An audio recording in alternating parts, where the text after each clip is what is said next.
films and fermentation, movies and inebriation. With films and fermentation, comedy mixed with taste elevation.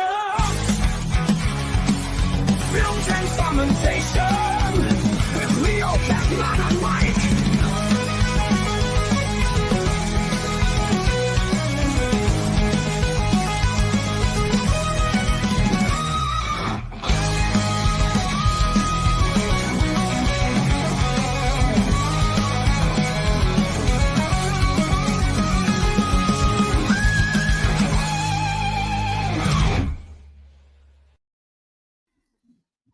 Hey everybody, welcome to Films and Fermentation. Tonight is a late summer, early fall movie preview episode. We're going to talk about some movies that were just released this week and some that will be released in the next couple months and give our little opinion on them. I think we should rank them tonight. We should do on a scale of 1 to 3, like 3 being we really want to see it, 1 being like give a shit, 2 being like I'll wait for streaming and see how it goes.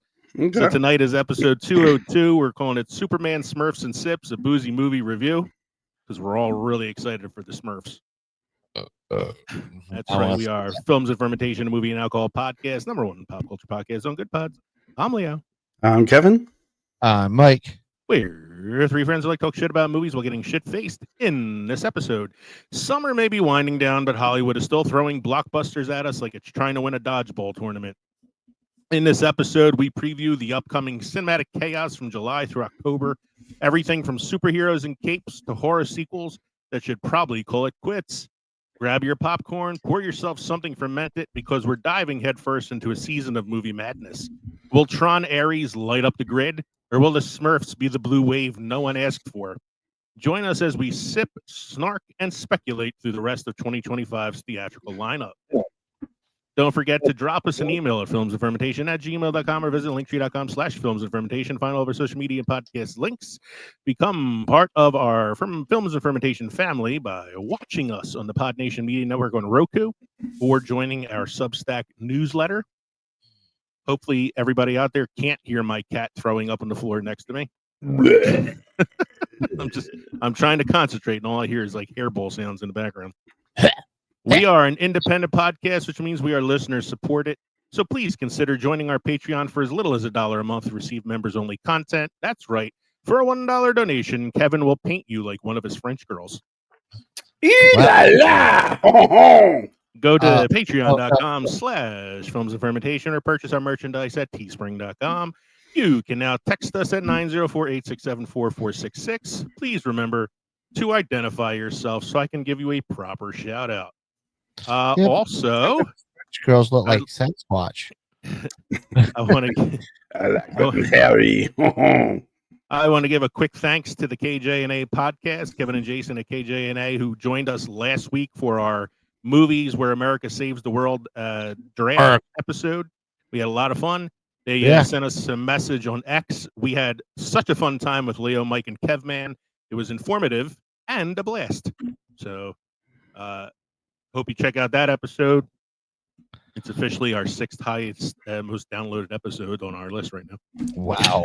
Awesome. So, what are we drinking tonight, gentlemen?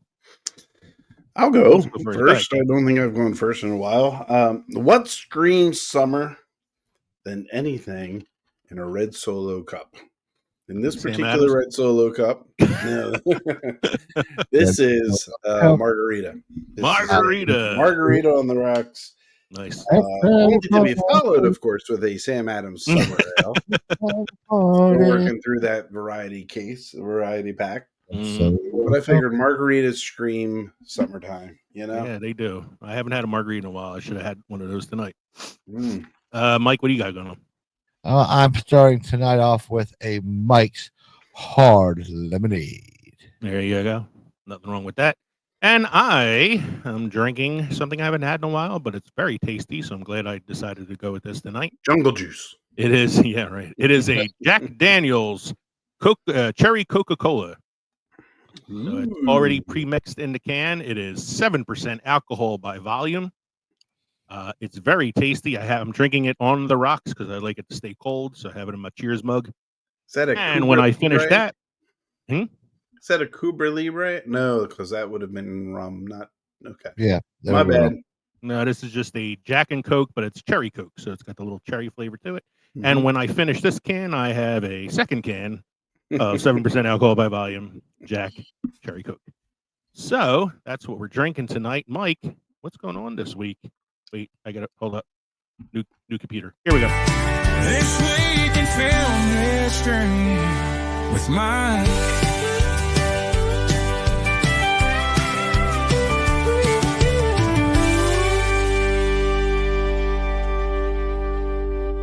This week in film history with Mike.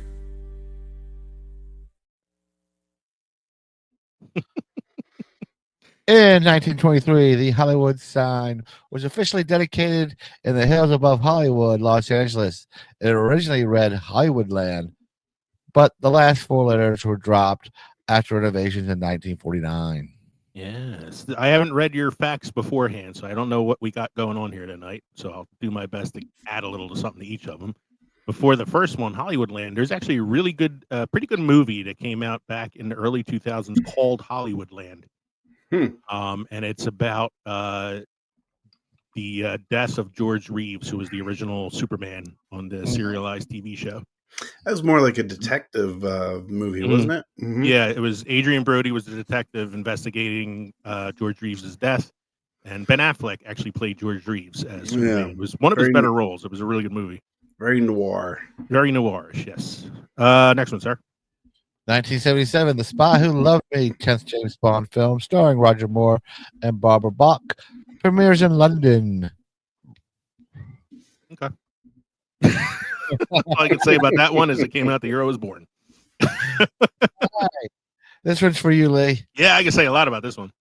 1981, Escape from New York, directed by John Carpenter and starring Kurt Russell and Donald Pleasance, premieres in U.S. Snake Plissken. I love Escape from New York. It's in my top, I would say it's my top 10 John Carpenter films. It just missed my Mount Rushmore when we did our Mount Rushmore a couple of weeks ago. Well, at least it's not Escape from L.A. I actually don't mind Escape from LA. I'm a John Carpenter like purist, so it really doesn't bother me too much. Yeah, but it's not as good as Escape from New York. One of my favorite facts is that when he made Ghost of Mars in the early 2000s, it was supposed to be Escape from Mars. It was going to be the third film in the Snake Plissken trilogy. But Kurt Russell was already signed on to do another film or something, and John Carpenter just rewrote it as a different movie. I would have loved to have seen Escape from Mars, though. I think it would have been good. 1999, coming of age film, American Pie is released, directed by Paul Witt, starring Jason Biggs, Eugene Levy, and an ensemble cast. This was the worst blind date I ever went on. Talk about awkward. For the company or for the film or for both? A little from column A, a little from column B.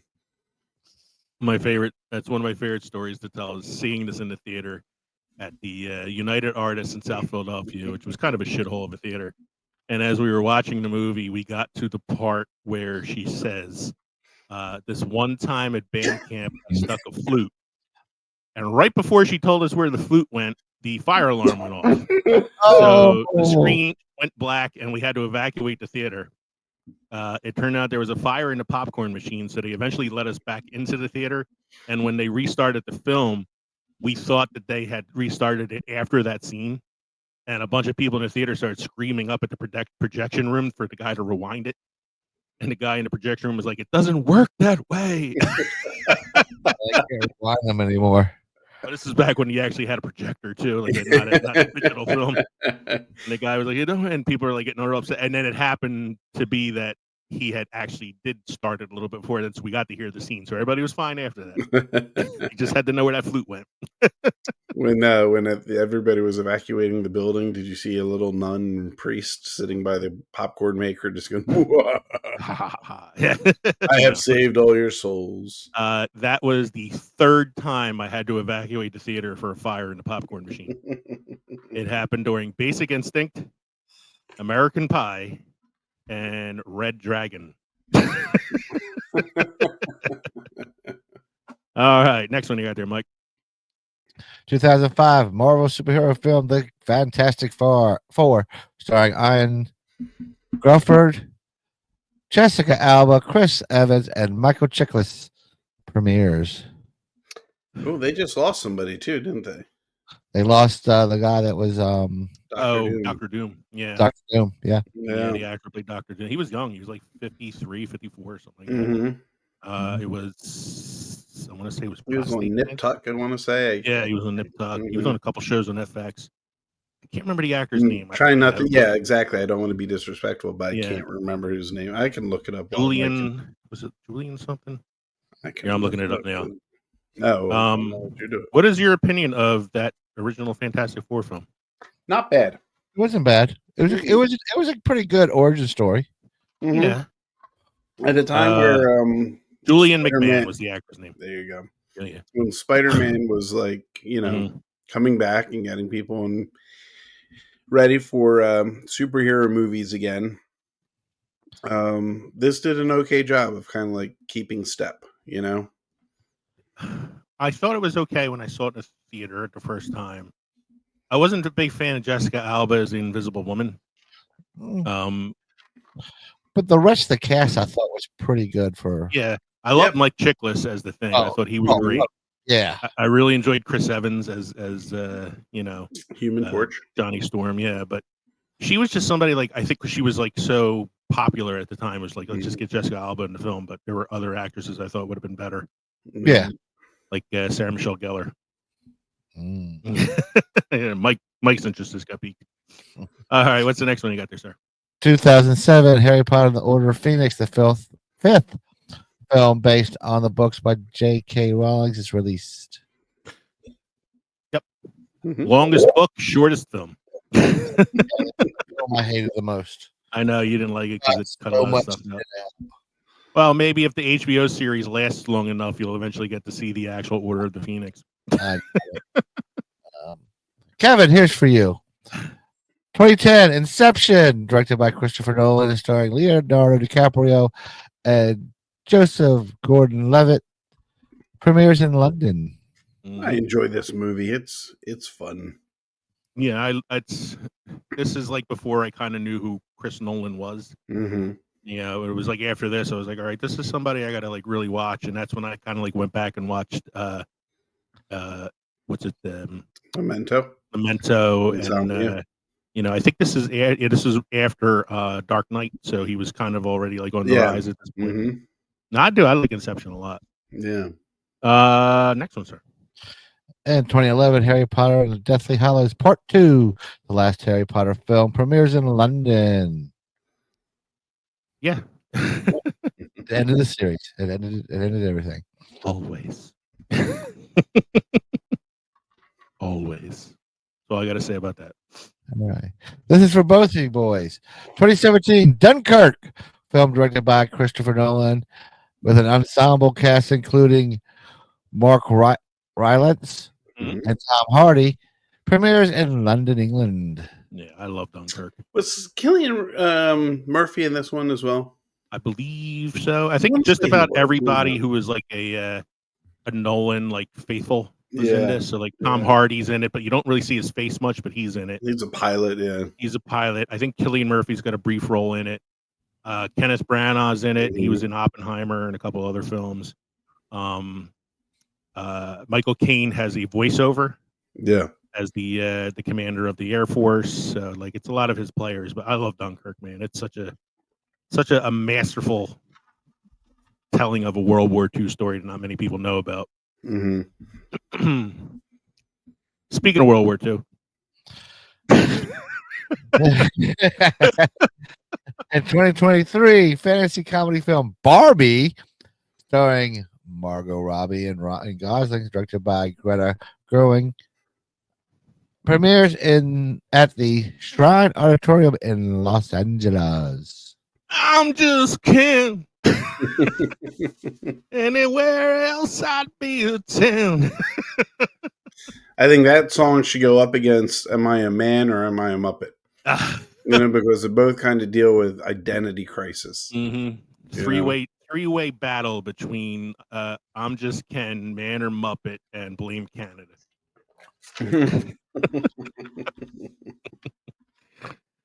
Am I a man or am I a Muppet? Am I a Muppet? So that is our This Week in Film History. We have no beer news or movie updates this week.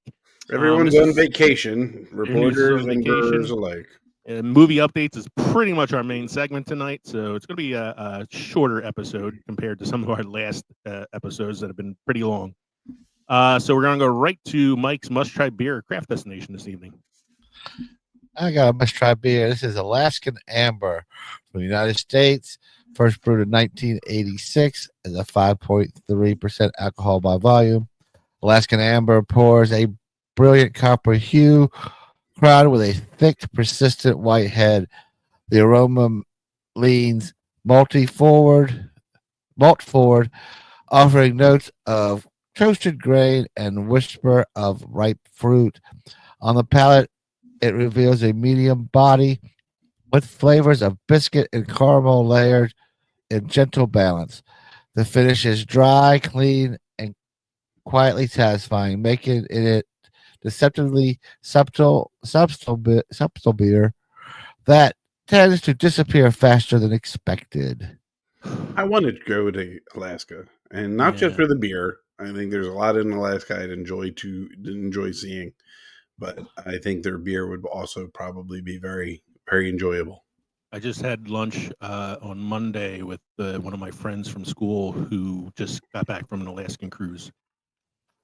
Go ahead, brag about having friends. I thought you were going to say, go ahead, brag about having friends who could go on an Alaskan cruise. I'm going to say, the only reason you have friends, Kevin, is because you have a baby. That's not true. Kev's been my bromance for years now. Well, he brought up his game. He's got a pool too, so. Ladies and gentlemen, I'd like to introduce you to Kevin and Mike, my husband and my heterosexual life partner. I do love a persistent head, Mike, so thank you for that beer review. We're going to take a quick break with these words from the Pod Nation Media Network, and we'll be right back with our main segment. Hey, movie lovers, this is Leo, Mike, and Kevin from Films and Fermentation. If you love comedy, movies, and a good drink in hand, then you need to check out the Pod Nation Media Network. It's home to a variety of amazing podcasts covering everything from pulp culture to history, and of course, movies like ours. And the best part, Pod Nation Media Network is featured on Roku, so you can stream your favorite podcasts anytime. Alongside Films and Fermentation, you'll find other fantastic shows like the KJ&A podcast, The Undiscovered Entrepreneur, Real Sharks, and so many more. So grab a drink, press play, and join the fun with Pod Nation Media Network. Because everything's better with a little comedy, movies, and booze. Learn more by going to linktree.com/podnationpods. All right, thank you for hanging out with us during that quick break with a word from our nation, the Pod Nation Media Network, our TV network that we belong to. Tonight, we're talking about late summer, early fall releases. We're covering July 10th through August, July 10th through October 10th. This is July 10th as of the recording of this episode. It'll be dropping on Tuesday, 11, 12, 13, 14, 15, July 15th. But we're recording it on the 10th. So we're going to be talking about movies from then. Before we get to the list, I have one movie I want to bring up that's not on the list because it's already been released. It was released earlier. I didn't know much about this film when I first heard about it, and then I read into it a little bit, and I thought, oh, I need to talk about this. It's called Eden. I'm sorry, Eden. Like Garden of Eden? Eden, like Garden of Eden. It's a Ron Howard film. So at first I was like, oh, this is interesting. Ron Howard hasn't done a movie in a while. Mm-hmm. Let me look into this a little bit. And then I read that it is an R-rated erotic thriller. And I'm like, from Ron Howard? how erotic could it be? And then I saw that this erotic thriller from Ron Howard. Well, then I saw that this erotic thriller from Ron Howard stars Ana de Armas, Sydney Sweeney, and Vanessa Kirby. Oh, you don't want to see that movie. And after I read that, the first thing that popped in my head was You had me at hello. You had me at hello. popped in my head right away. Popped in your head. Yeah. Yeah, had me at hello. Yeah. As in hello. So that is a movie. What do you expect from a director who names his kids after places where they were conceived? I wonder where you got the name Eden from. But I watched the trailer and I was like, yep, I think I might check this out. Now that brings us to the list proper. You got to go to the dirty movie district of Philadelphia to see that one. We're gonna that one I think is actually on streaming now. I have to kind of search it out. Real quick, there was something we probably should have went over during you didn't have your movie news. What's that? Michael Douglas has retired from acting. I thought he retired from acting a while ago. Michael Douglas, and Kirk Douglas has apparently. Who's the actress that played the Wasp in Ant-Man and the Wasp?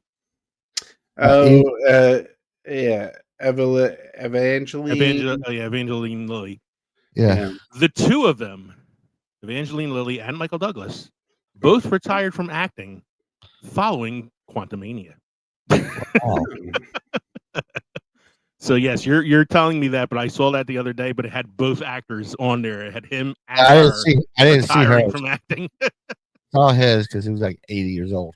Well, I think also because Quantumania was a flop. It was So when they did Ant-Man and the Wasp and they de-aged Michael Douglas for the scene in the beginning, and that was it, right?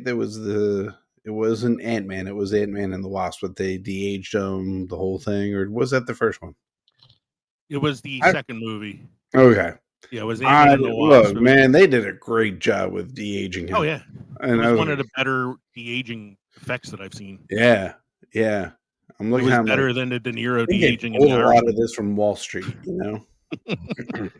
It was better than De Niro in The Irishman. All right, so on to the list proper. We're going to start with the July 10th through July 31st releases, starting with two movies that are already in the theater as of the recording of this episode. Jurassic World Rebirth, the first one, is a PG-13 film directed by Gareth Edwards, starring Scarlett Johansson, Mahershala Ali, Jonathan Bailey, Rupert Friend. It was wide release July 11th, but has already been open in some theaters for the last week anyway. Not getting good reviews out of this one. Look, with the Jurassic movies, I'm just going to classify them that way. The first one does really well. I enjoy the first movie. I can appreciate it. And then it goes downhill. So Jurassic Park, great movie. Really enjoyed it. Lost World, not so good. Jurassic Park 3 was a bomb. Jurassic World, great movie. I mean, not great movie, but good movie. Good movie. I can enjoy it. It was a fun adventure, you know. I love the movie poster, though. Damn. What's that? I love that movie poster. Jurassic World Fallen Kingdom, not that great. You know, not terrible, but not that great. Jurassic Park Dominion, or Jurassic World Dominion, blah, horrible. So right? I have not seen Dominion yet. No. You haven't missed much. You're really not missing much of anything. It's what I'm gathering. I mean, it's a huge stretch. They bring Biosyn back into it, and I'm like, oh, Biosyn and Dodgson. You know, it's like, oh, you got Dodgson here. But nobody cares. Nobody cares, and actually, Dodgson is the worst villain ever done. You know, so. I have no desire. I know, we have a Scarlett Johansson fans. I am one of them. But that is the only thing that would make. I'm looking at this and I see monsters. I don't see dinosaurs. I see the one T-Rex show up, but I see for the most part it's just mixed breeds and monsters. Yeah. That's what they were doing in the last couple movies. Even in the first of the Well, of they developed new dinosaurs, right? These more don't even teeth. look like dinosaurs. Yeah. It's funny is like they don't realize that they've actually gotten kind of meta on themselves. Because in Jurassic World, Bryce Dallas Howard's character talks about how people aren't scared of the regular dinosaurs anymore, so they have to come up with things that are scarier. Mm-hmm. And then they're doing it in the films themselves, like trying to create scarier dinosaurs. And I was like, the raptor and the T-Rex was all I needed in the original Jurassic Park. Yeah. The Dilophosaurus did not get enough play. It was a good. Oh no, that was a good one. scary one too. Yeah. Yeah.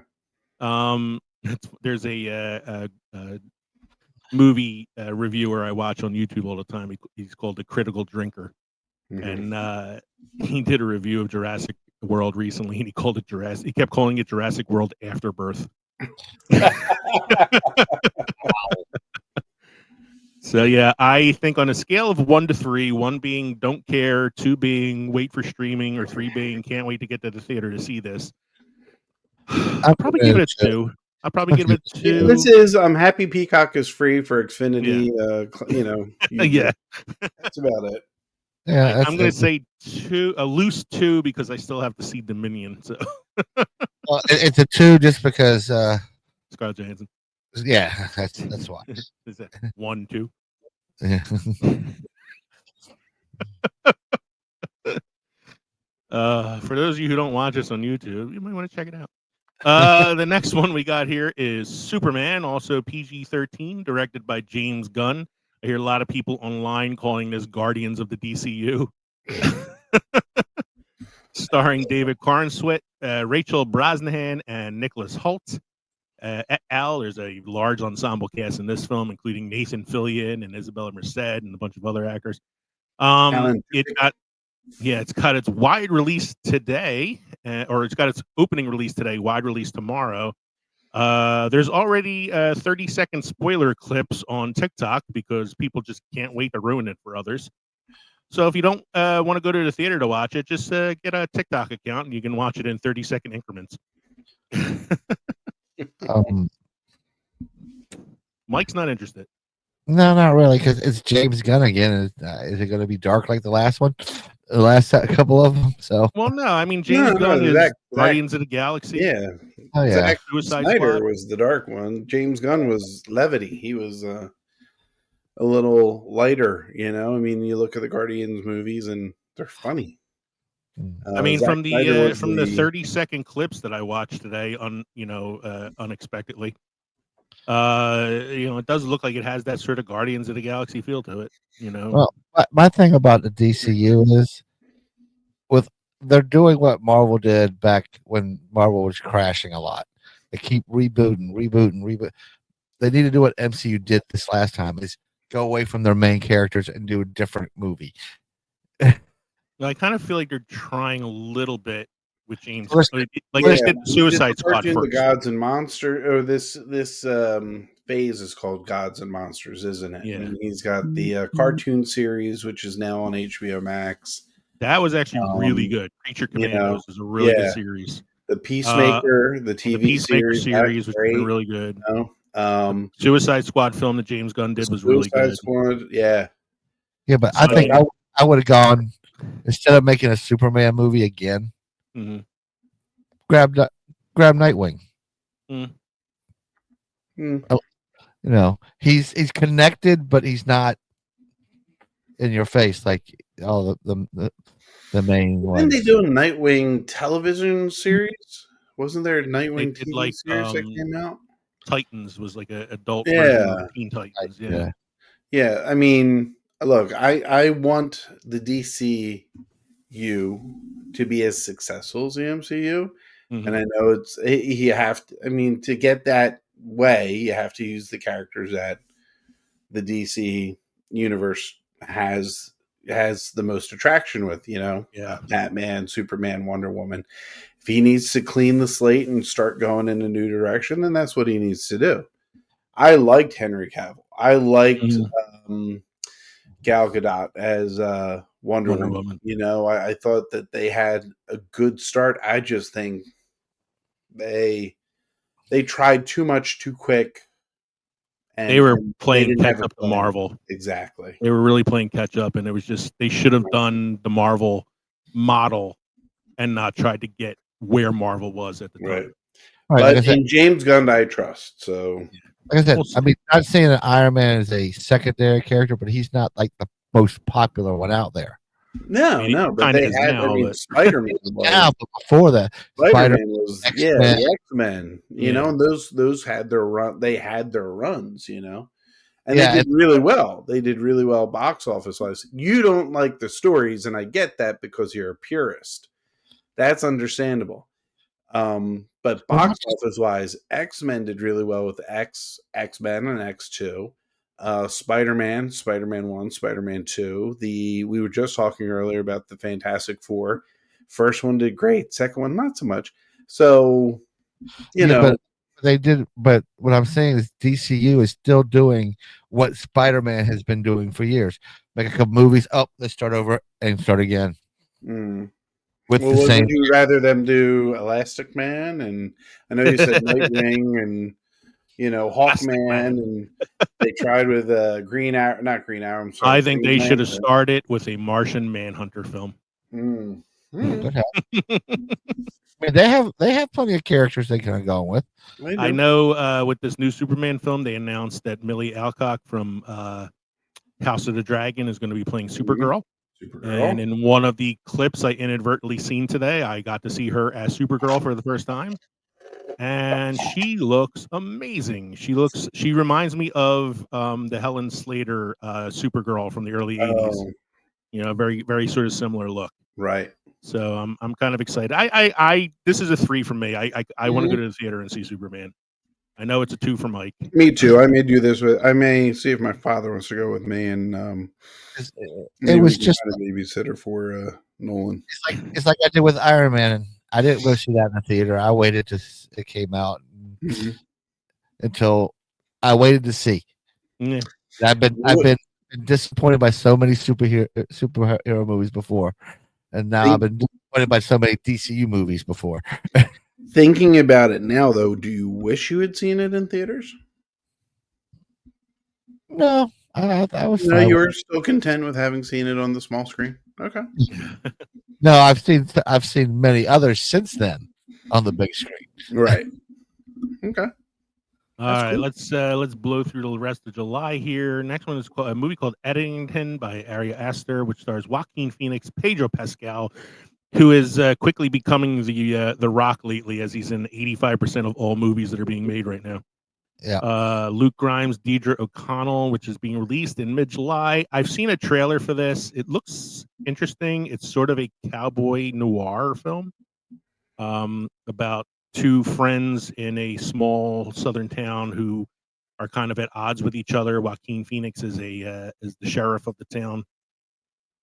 My one thing that I'm afraid of with this is because the last 2 Ari Aster films I've saw, which also starred Joaquin Phoenix, were 2 of the strangest fucking movies I've ever seen in my life. So I don't know if this has the potential to be a strange film or if it's going to be like a straightforward story.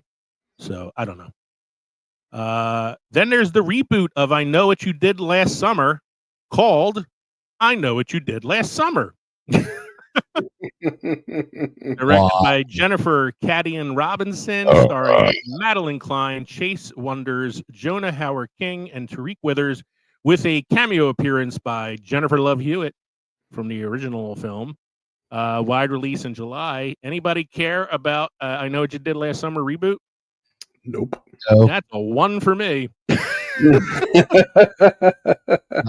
that got a. That's What are you waiting for? Yeah. No, You know the I'm story behind that one? That was a line that was contributed by a kid who got a chance to include a line of his in the film, and they filmed it and included it, and Jennifer Love Hewitt hates it because it's like the thing that everybody screams at her when they see her on the street. Well, you see, it's not as good as I know him. He's a friend from work. I mean, That's that was better that's contribution. better as a Make-A-Wish kid. He knew what he was doing. Yeah, I'm not interested in this at all. I saw the original one in the theater with my wife back when we were dating. Yeah, but that one was, it was good. I actually enjoyed it, but I haven't seen any of the other ones, like the No. sequels or anything like that. So It also had Sarah Michelle Gellar in it, too. it did. It's Sarah Michelle Gellar, Freddie Prinze Jr., Jennifer Love Hewitt, Natasha Lyonne, I believe, was in it, and I don't remember who the other person was in it. Was it Ryan Phillippe? Natasha Lyonne wasn't in it. No, it wasn't Natasha Lyonne. No, there was no, another actress in it. Yeah, it was the one that was married to Ellen for a minute. Oh, Pompeo. No, not No. Portia. The one from the Harrison Ford movie, Day and Night, Night and Day, or I don't know. I'm looking it up now. It's gonna fucking bother me if I don't look it up. I also had the guy from Big Bang Theory. That's right, Jonathan Galecki was in it. Mm-hmm. Anne Heche is in it. Jennifer Love Hewitt, Sarah Michelle Gellar, Ryan Phillippe, Freddie Prinze. I don't know who the actress was that I was confusing. What's her face? I have no idea. Yeah, that's the original Urban one. Legend. That was another one. Urban Legend. All right, on to one that we really can't wait for. This is definitely a 3 for all of us. Smurfs. Directed by Chris Miller, starring Rihanna as Smurfette, James Corden, Nick Offerman, and J.P. Karliak. Wide release in July. Did we need another Smurfs? No. No. Look, kids today don't even know who the hell the Smurfs are. There is no, to my knowledge, current production of Smurfs cartoons or Smurfs or anything Smurfs. I think this will be. They don't know who Gargamel is. No, this will be a hit because it'll be a thing that people take their kids to just to take them somewhere. Yeah, but I mean, look, we grew up with the Smurfs. Do we really even give a shit? No. Can they quit killing my childhood by making bad movies out of it? They just pull up the 80s, Saturday moving cartoon list. And it's like, okay, this year we're going to do Heathcliff and we're going to do Smurfs. And we have not had a Heathcliff movie yet. No, we've had Garfield. We've had a couple Garfields. It's one of my favorite. We're going to do Gummy Bears next. And in Zombieland, when Bill Murray makes his cameo and Jesse Eisenberg accidentally shoots him. Yeah. As he's dying, Abigail Breslin says to him, "Do you have any regrets?" And he goes, "Probably Garfield." And then, next should be the Snorks. Snorks. I would go see a Snorks movie. I love the Snorks. I had Snorks bed sheets as a kid. You mean the underwater Smurfs? Swim along with the Snorks. Next film, Fantastic Four: First Steps, PG-13, directed by Matt Shakman, starring Pedro Pascal, Vanessa Kirby, Eben Moss Backrack from The Bear, and Joseph Quinn from Stranger Things as the first family of Marvel. Any excitement on this one? I'm looking forward to it, but I mean, I think my excitement's 60 to 70% tied to MCU. Yeah. They've tried this. They've even tried this storyline before, where it was the Silver Surfer and Galactus. Galactus was much different looking than this one coming out. He was a giant fucking cloud in that movie. Yeah, this one is more comic book accurate. But yeah, I'm intrigued. That movie poster though makes it look like a Watcher is watching over them, not Galactus. Yeah, it looks like. Yeah, it does. It looks like a Watu the Watcher. Mm-hmm. I'm kind of excited about it. I think I'll probably hit the theater for this one at some point. Only because I went and saw Thunderbolts in the theater and I really enjoyed it. I thought it was one of the better MCU films they've had in a while. And according to them, it was a bomb in the box office, even though it made over like $200 million. But there was a teaser at the end for the Fantastic Four in the Thunderbolts film. So it kind of got me a little more interested in it to see like where it goes. Like how do they end up in the modern MCU, considering their story takes place in like a retro futuristic 60s. I don't know. I'm interested in it. I think it's a 3 for me. Yeah, it's going to be a 3 for me, I think. Yeah, definitely a 3. All right. Excuse me. Next one is called The Heads of State. I just saw a trailer for this. It says to be announced, but supposed to be coming out this month. Director Ilya Naishuller, starring John Cena, Idris Elba, Priyanka Chopra, and Jack Quaid. From what I gather from the trailer, John Cena and Idris Elba are like Secret Service agents, and something happens. John Cena is supposed to be the president of the United States. Oh, Jesus Christ. And the other guy is the Prime Minister of England. So you know what? Head of states. That immediately went from a 1 to a -1. Wait, do you not have confidence in John Cena portraying the president of the United States? I like him as taking the current political environment into consideration. Are we sure we can really see him as a? I almost feel like casting John Cena as the president of the United States is a knock at The Rock saying he was going to run for president. Man, I think it's a step up. I'm all about it. John Cena. Well, the best thing about him as president is you can't see him. That's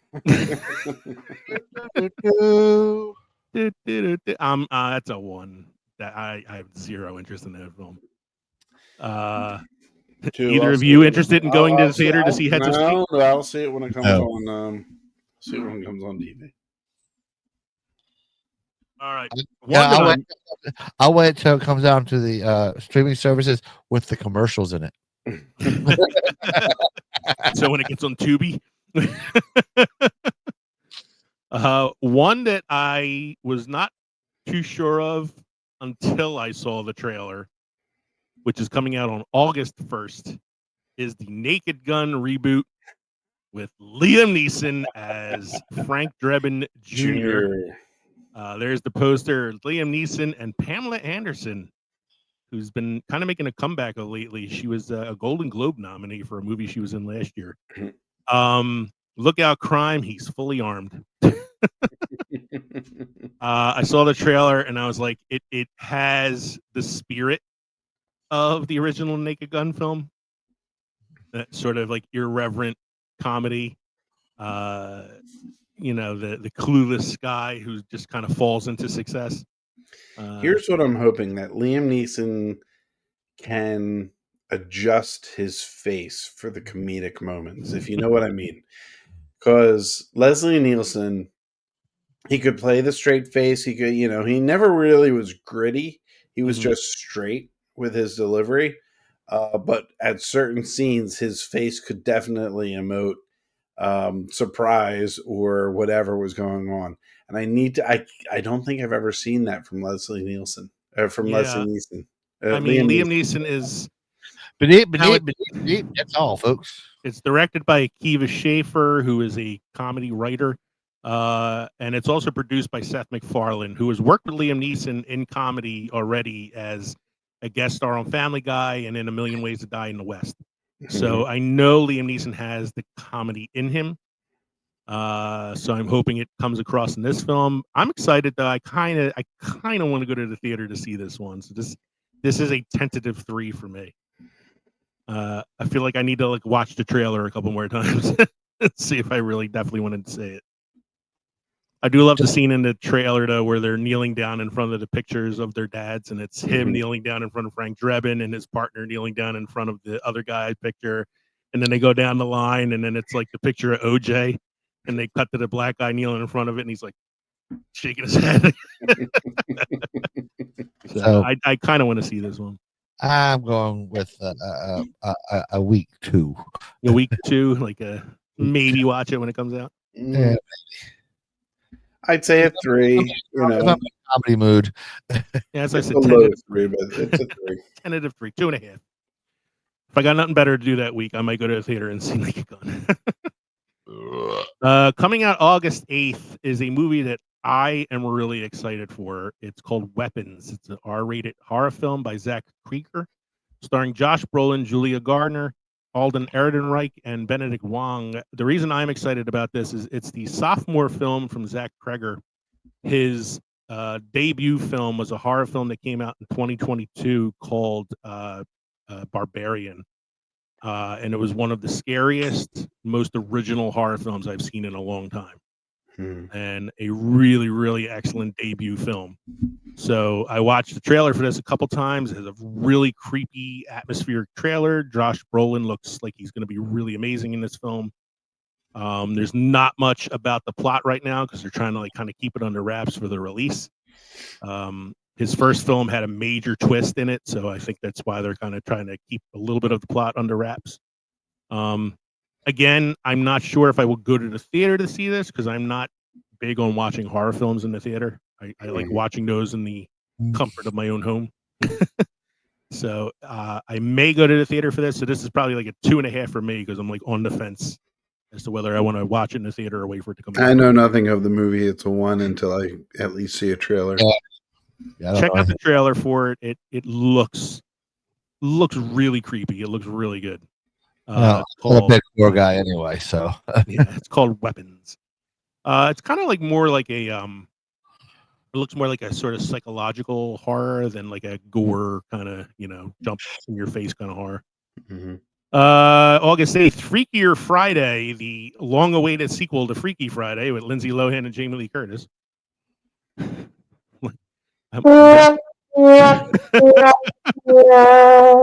I'm happy to see that Jamie Lee Curtis is following up that Oscar win with some real bangers.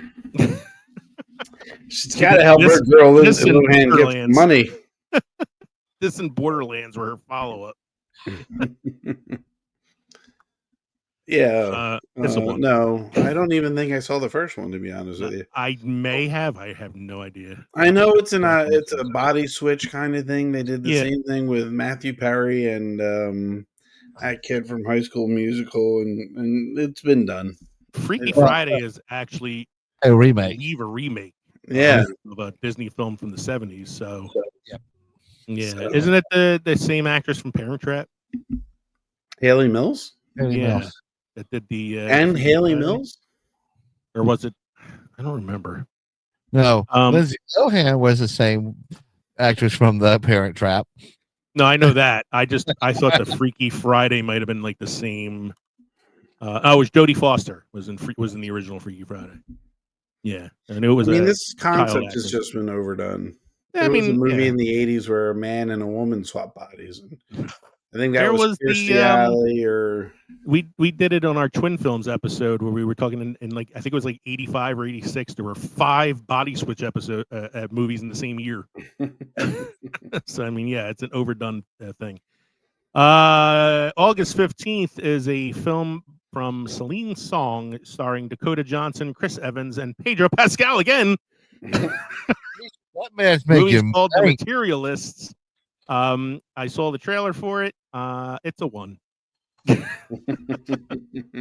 I like Dakota Johnson for her interviews. Her movies are hit or miss for me. You just admitted to liking Dakota Johnson. I like Dakota Johnson for her interviews. Like her interviews are the best, man. Her interviews are the best because she's very honest. She's the nepotism poster child, It's but she's not a great actress. She's not, and she's very honest in her interviews, which I That's appreciate. Great. I can be honest in interviews too. She was on Hot Ones recently, and after watching it, I thought to myself, she'd probably be a fun hang. One that I am kind of interested in comes out on August 22nd is called Honey Don't. It's from Ethan Coen, one of the Coen brothers, and stars Margaret Qualley, Chris Evans, and others. And it's sort of like what's that? Did the Coen brothers break up? No, they've kind of been doing their own thing separately lately. Like one of them directed Green Book by himself and won the Oscar for that. So they've kind of been like working separately lately. Mm-hmm. So this is the movie poster for it. Honey Don't. She only has 2 desires, and one of them is justice. It's sort of a private detective type story. Takes place in the 60s. Margaret Qualley is the star. You got Aubrey Plaza on the poster there too. Chris Evans. And it looks like it has the typical like sort of quirky Coen brothers humor and action like they have in things like Oh Brother, Where Art Thou and Raising Arizona and movies like that. So, as somebody who kind of likes the Coen brothers, I'm interested in seeing that, although I think it's probably a 2 for me. It's one for me. The one for you? Oh, Yeah. shame. I like Coen Brothers, so I'll probably watch it. No. I mean, I like the Coen Brothers. I don't know.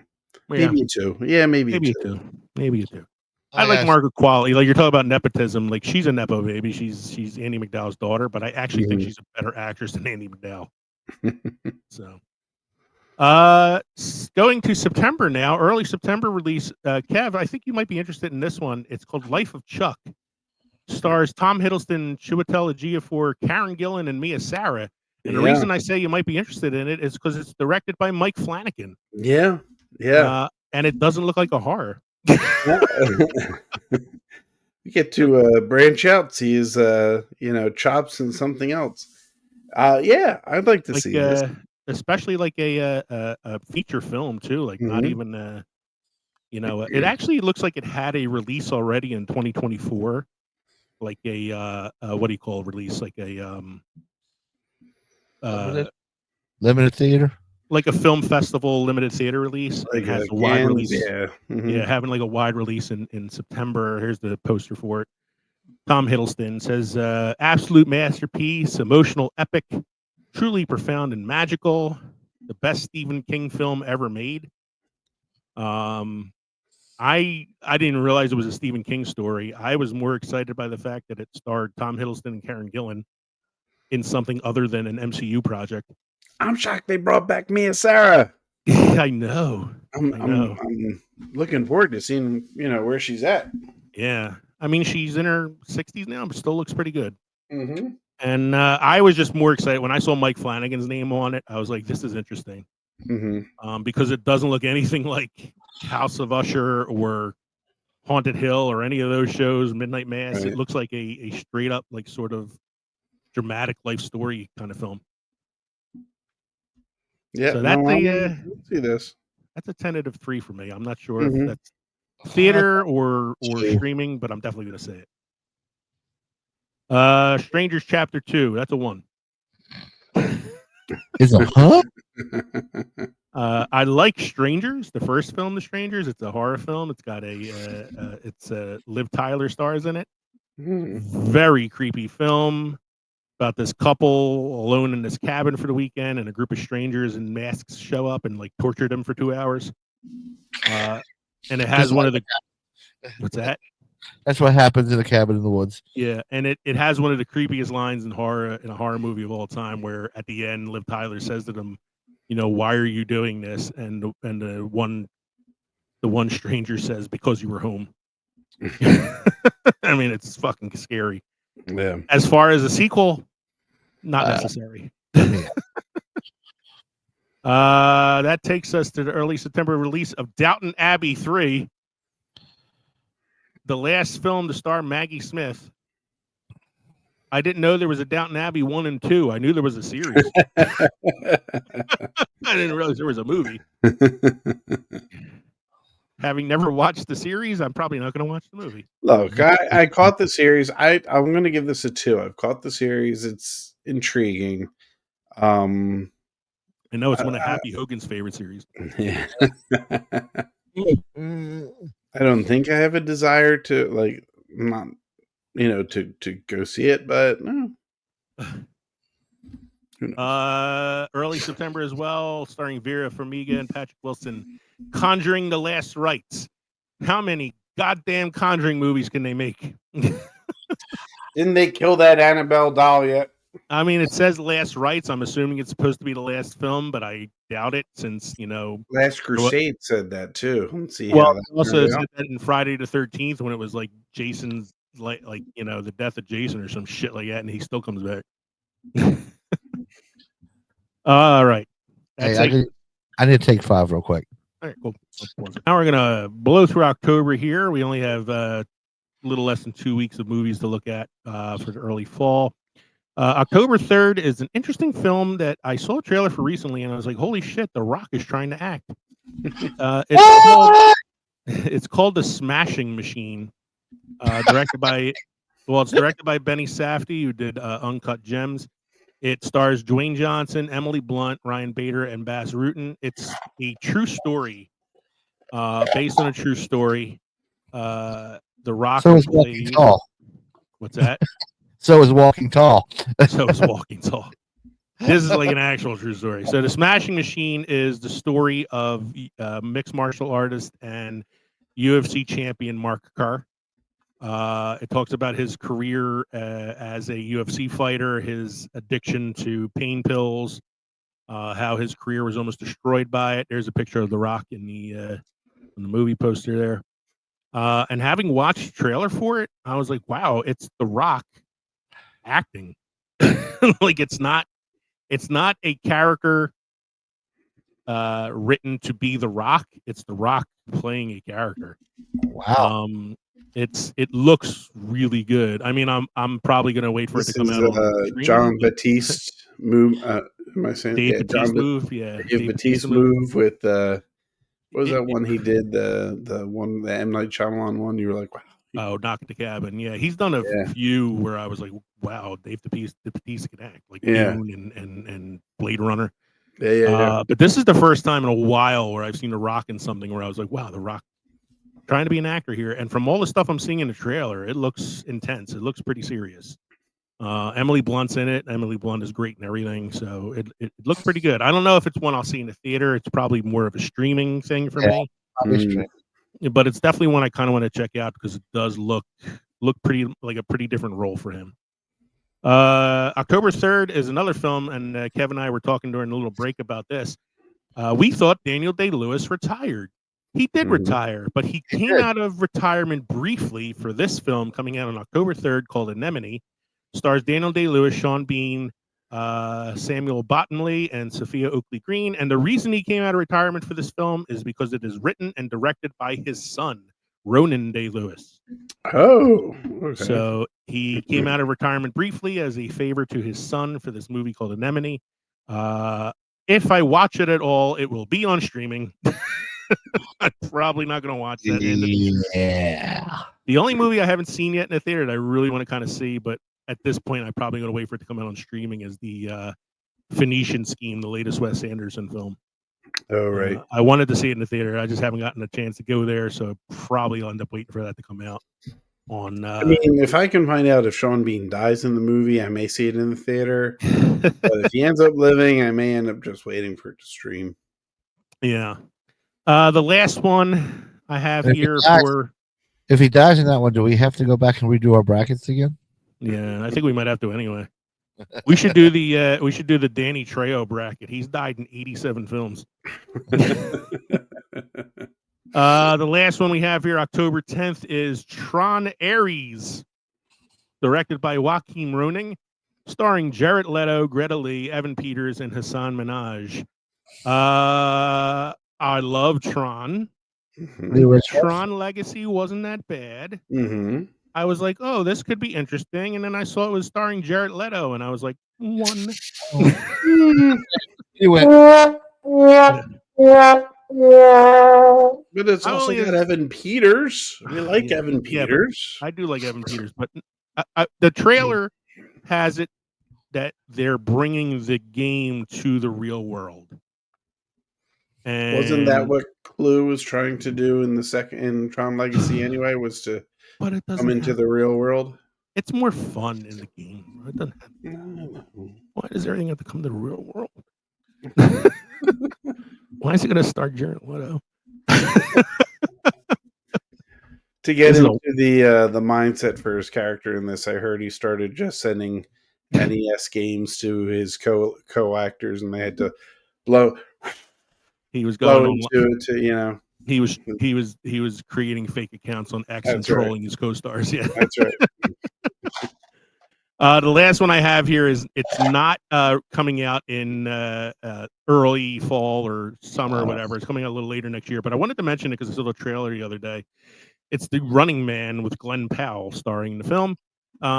Before everybody gets upset about another 80s film being rebooted, this is not a reboot of the Arnold Schwarzenegger film. It is a Running Man film that is more faithful to the novel by Stephen King. I saw the trailer for it. The trailer looked really interesting. As somebody who's read the novel and realized how different it is from the original film, I'm kind of curious to see this one. Again, it probably will be a streaming thing for me, but I might check it out. I like the fact that they got Steve Harvey to play the game show host. It's not Steve Harvey. It's, it's not Steve Harvey. It is Coleman Domingo, who is a up-and-coming actor who's been nominated for Oscars twice in the last 2 years. So But it would be better if it was Steve Harvey. It probably would have been funny because Richard Dawson was the host of the original film, and you would have a Family Feud connection there. So it would be kind of funny, but yeah, they didn't go that route.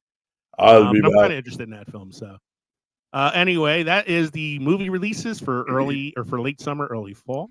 Mike, you have any beer trivia or history for us this evening? Some beer history. In early civilizations, beer was more than just a beverage. It was a vital cornerstone of communal life and hospitality. Brewing and sharing beer was often a collective effort, strengthening social bonds and reinforcing community identity. In ancient Mesopotamia, for example, beer was not only a daily dietary staple, but it was a key medium for social interaction. The Sumerians gathered in a tavern called Bit Sambu, sometimes translated as ale house. Oh shit! Where did the house go? There we go. It changed pages on me. Where beer was consumed through communal drinking vessels and stories, songs, and ideas were freely exchanged. These establishments served as vibrant social hubs, fostering dialogue, entertainment, and cohesion within the community. A lot of persistent head in those shared troughs. Yep. We got a cinema quote of the week here. Okay, I'm not going to say it in this character. I was toying with the idea. I don't think that's a good idea. And it's a human need to be told stories. The more we're governed by idiots and have no control over our destinies, the more we need to tell stories to each other about who we are, why we are, where we come from, and what might be possible. That's from Alan Rickman. You didn't want to try that? And it's it's a human stories. The more we're governed by idiots and have no control over our destinies. The more always stories to each other. I'm starting to get like Austrian all of a sudden. All right, let's revisit our drinks before I piss myself. My beautiful thing about great. The beautiful thing about Jack Daniel's Cherry Coke drinks, they're really easy to drink because they do taste just like Cherry Coke. The downside of that is they're really easy to drink because they taste like Cherry Coke. So I've downed 2 of them already. I'm buzzed and I got to piss. And Kevin, your margarita was good? Margarita was great. I'm always a little more heavy-handed with the tequila than I should be, but that's okay. It cuts down on the acid reflux from the sour mix. And the summer ale, always a good summer drink. And Mike, you enjoyed your namesake drink there? Well, I moved on after the lemonade to a cherry. I wouldn't have even moved on from the lemonade. I would have just started with the black cherry. And like you were saying, the good thing about a Mike's Hard, whatever, is they're easy to drink. That it is. They're easy to drink. All right, everybody. Thank you for joining us tonight for episode 202, Superman, Smurfs, and Sips, a boozy movie review. We hope you enjoyed listening to the episode as much as we enjoyed recording it for you. Don't forget, you can email us at filmsandfermentation@gmail.com. Visit linktree.com to /filmsandfermentation, find all of our social media and podcast links. You can find us on Roku on the PodNation Media Network, or you can text us at 904-867-4466. Please make sure you tell us who you are if you text us. And don't forget to stop by the crossroads between Pickled and Fermented next time around. Special episode next week. It's Shark Week as of the recording of our next episode. So in honor of that, for episode 203, we're going to be looking at a little film called Sharknado. Yes, Jaws. We're going to be looking at a little film called Jaws, which is celebrating its 50th anniversary this year. So the shark has got glasses and a walker, and he is one old shark following after Chief Brody. I don't know, man. The Greenland shark can live to be 500 years old and still swim better than I can walk. So, Sure. anyway, I'm Leo. I'm Kevin. I'm Mike. This has been the Films and Fermentation podcast. Cheers, everybody. Cheers.